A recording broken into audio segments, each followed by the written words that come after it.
Hello, welcome to my YouTube platform Divya Disha classes. साथियों, आप जानते हैं कि इन दिनों रिवीजन क्लास को लेकर हम आपके सामने प्रकट हो रहे हैं, जिसमें आपने पिछले क्लास में आप देखा था यूक्लिड विभाजन प्रमेय का प्रयोग। उसमें कुछ क्वेश्चन हम लोग डील किए थे। आप उस क्वेश्चन को आगे बढ़ाएंगे आज की क्लास में। तो आइए बिना देरी के चलते हैं आगे के प्रश्नों को और देखते हैं कि कैसा कैसा प्रश्न है।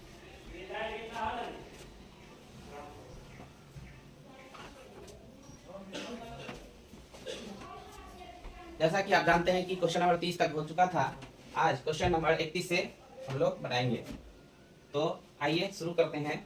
और आप लोग से एक छोटा सा गुजारिश है कि अगर आपको लगता है कि ये क्लास हमें आने वाले बोर्ड एग्जामिनेशन में फ़ायदा पहुंचाएगा, अच्छे मार्क्स दिलाएगा, तो इसे सब्सक्राइब कर लीजिए, लाइक कर दीजिए और अपने दोस्तों को भी शेयर कर दीजिए, ताकि उनको भी बोर्ड एग्जामिनेशन में अच्छा मार्क्स प्राप्त हो सके। आइए देखते हैं क्वेश्चन नंबर 31। कहता है दो संख्याओं का मौसा 23 तथा उनका लसा 1449 है। यदि एक संख्या 161 है तो दूसरी संख्या ज्ञात कीजिए। तो आप पीछे बनाते ही आए हैं। कैसे बनाते हैं आप पढ़े हैं। HCF गुने LCM बराबर पहली संख्या गुने दूसरी संख्या। मान लेते हैं अगर पहली संख्या हम A उसको मानते हैं तो दूसरी संख्या को B, तो A गुने B। दैट इज HCF कितना दिया है तो 23 दिया है और LCM कितना दिया है 1449 दिया है। और इसमें एक संख्या दे ले है, यानी कि 161 दे ले एक संख्या। दूसरी संख्या हमको निकालना है, तो दूसरी संख्या भी छोड़ देंगे। वैसे इधर जो सटा इधर आएगा तो बटा हो जाएगा। 23 गुने 1449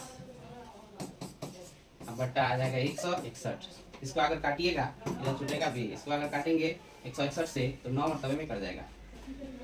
अब 23 का गुना 9 से कर दीजिए। दैट इज बी का वैल्यू आपका जो होगा कितना होगा 9 तिया 27 के साथ आपने 2 9 दूना 18 और 2 20, यानी कि बी का वैल्यू 207 आंसर हो गया। यानी दूसरी संख्या 207 होगी।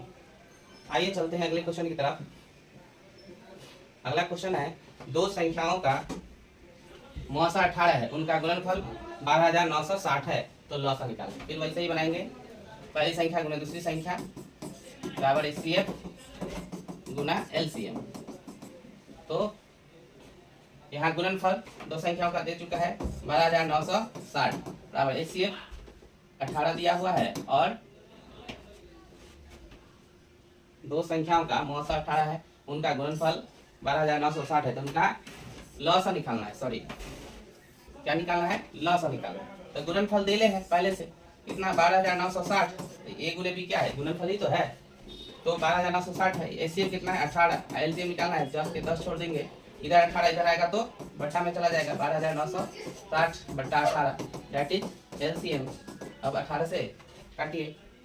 18 से अगर हम इसको भाग देंगे 12960 को अगर भाग दीजिएगा 18 से, तो 18 से 18 सते 126 बचेगा कितना 3 कट गया 6, फिर 18 गुना 36 लगेगा, कट गया 0, ये 0 यहाँ काट देंगे, यानी कि 720 मरतबे में कट जाएगा।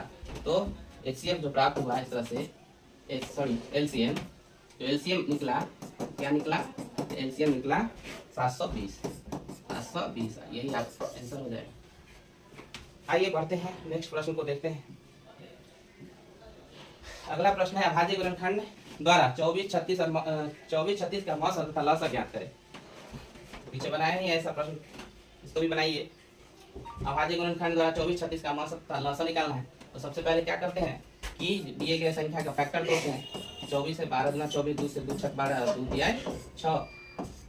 इस तरह 36 का तोड़ेंगे तो 18 गुना 36 गुना 18 3 दिया 9। इसको एक जगह लिखेंगे तो 24 को लिखेंगे क्या लिखेंगे 2 गुने 2 गुने 2 गुना 3, दैट इज 2 के पावर 3 है गुने 3।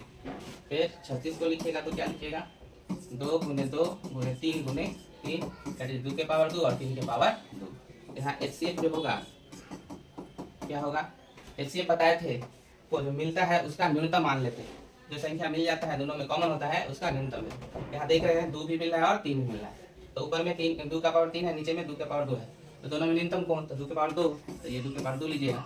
3 मिल रहा है तो यहाँ 3 के पावर 1 है ऊपर वाला में, नीचे वाला में 3 के पावर 2 है, तो न्यूनतम कौन हुआ 3 के पावर 1 हुआ, तो ये लीजिएगा 3 के पावर 1। ये हो जाएगा 2 दूना 4 और 4 दूना 3 से 4 ये 12। तो HCF 12 आया। अब LCM में बोले थे कि जो मिलता है वो भी लेना है और जो नहीं मिलता है उसको भी लेना है, लेकिन जो मिलता है उसका अधिकतम पावर लेते हैं एलसीएम के लिए। तो अधिकतम पावर देखेंगे 2 के पावर 3 है, यहाँ 3 के पावर 2 अधिकतम पावर है, 2 के पावर 3 का मतलब हुआ 8, 3 के पावर 2 का मतलब हुआ 9, तो 9 8 72, 9 8 72 आपका एलसीएम हो जाएगा। यही है अभाज्य गुणनखंड विधि द्वारा एचसीएफ और एलसीएम निकालना, जो कि आप पढ़ ही चुके हैं पहले से। आइए बढ़ते हैं नेक्स्ट प्रश्न की तरफ। अगला प्रश्न है जो एक नया है, अभी तक जो पढ़ते हैं उसमें ये नया प्रश्न दिख रहा है। 1.34 को परिमेय संख्या के रूप में, ये बहुत ही अच्छा प्रश्न है क्योंकि ये फाइनल एग्जामिनेशन में पूछता है और ये ऑब्जेक्टिव में पूछता है। सब्जेक्टिव में तो देखने को नहीं मिला है अभी तक ऑब्जेक्टिव में ही देखा गया है। तो आइए बनाते हैं इसको। ऑब्जेक्टिव है, ऑब्जेक्टिव की तरीका से ही बनाएंगे हम लोग। जैसे 1.34 तो कहा परिमेय संख्या, परिमेय संख्या को कैसे लिखते हैं p/q के रूप में। तो p/q कब होगा, इसको दशमलव तोड़ दीजिए। 134 बटा 1 पर कितना जीरो, तो जितना अंक बाद दशमलव होता है उतना जीरो पड़ता है। 1 2 अंक बाद दशमलव है तो 2 जीरो देंगे। अब इसको काटिए, अगर 2 से काटते हैं इसको 2 छक 12, 2 सते 14, इसको काटेंगे 50 दूना 100, हो गया कितना 67 बटा 50। ये p/q के रूप में बदल गया, यही आपका आंसर। जो ही p/q के रूप में बदल जाता है वही परिमेय संख्या का रूप आ जाता है। तो इस प्रकार अगर आपको मिले परिमेय संख्या बदलने के तो आसानी से बदल सकते हैं। आइए बढ़ते हैं अगले प्रश्न की तरफ।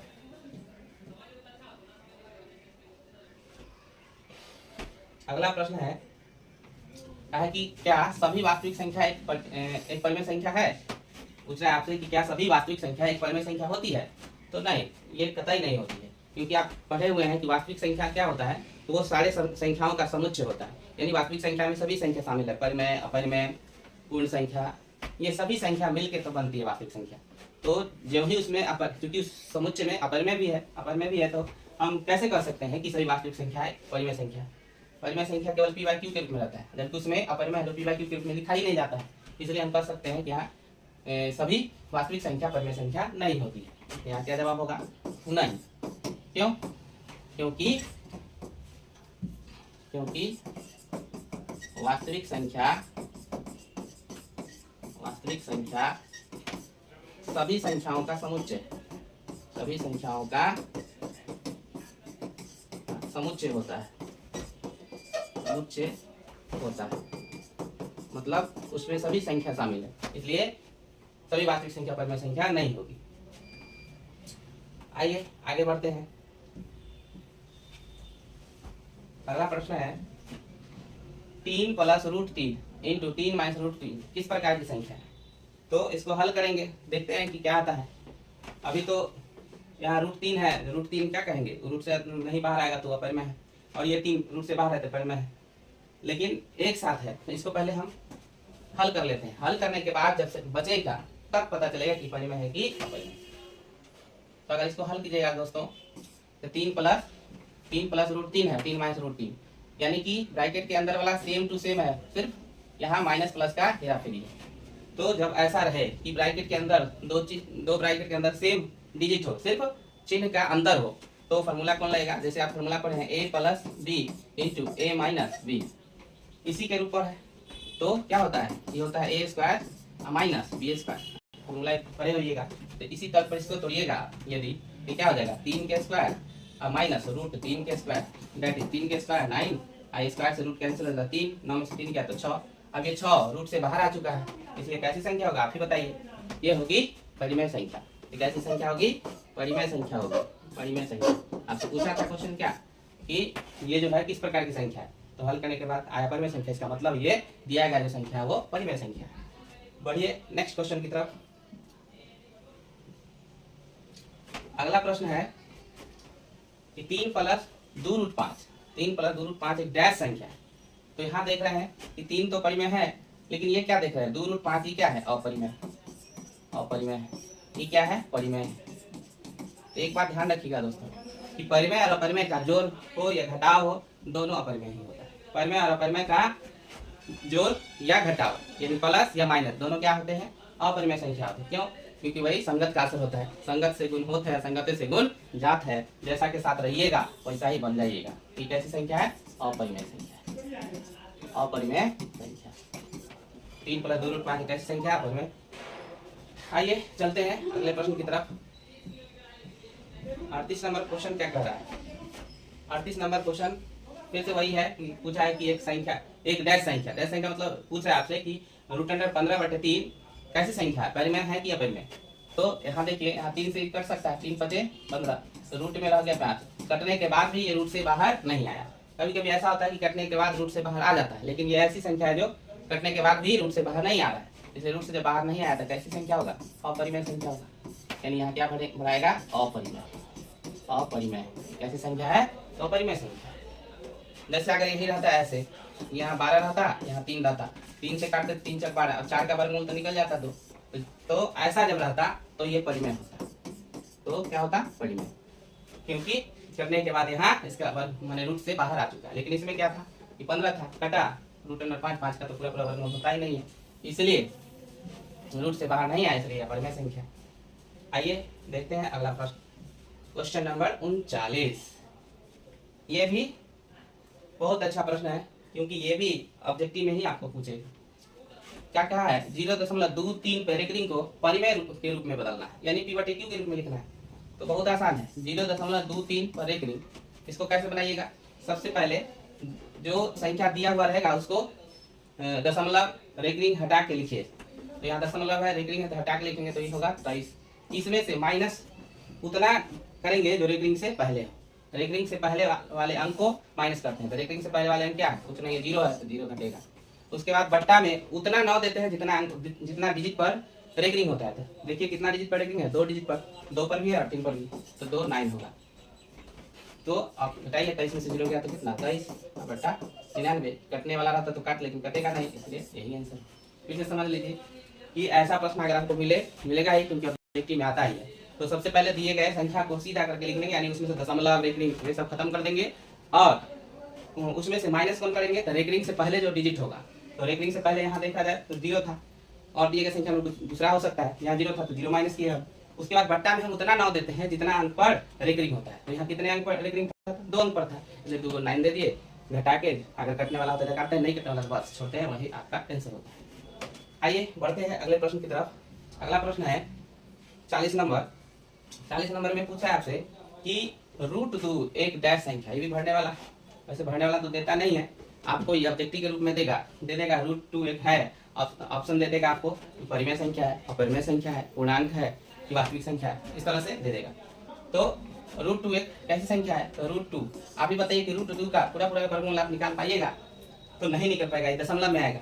तो पूरा वर्गमूल जो ही नहीं निकलता है, यानी रूट से जो ही बाहर नहीं आएगा, तो क्या कहलाया? अपरिमेय। क्या कहलाता है वो? अपरिमेय संख्या कहलाता है। तो यहाँ क्या भराएगा? अपरिमेय। इससे खाली जगह में क्या भराएगा? अपरिमेय, यानी √2 एक कैसी संख्या है? अपरिमेय। तो दोस्तों आज इतना ही, और हम ब्रेक लेते हैं। मिलेंगे हम अपने नेक्स्ट वीडियो में, नेक्स्ट मतलब अच्छे प्रश्नों के साथ। तब तक के लिए हमें इजाजत दीजिए। जय हिंद, जय भारत।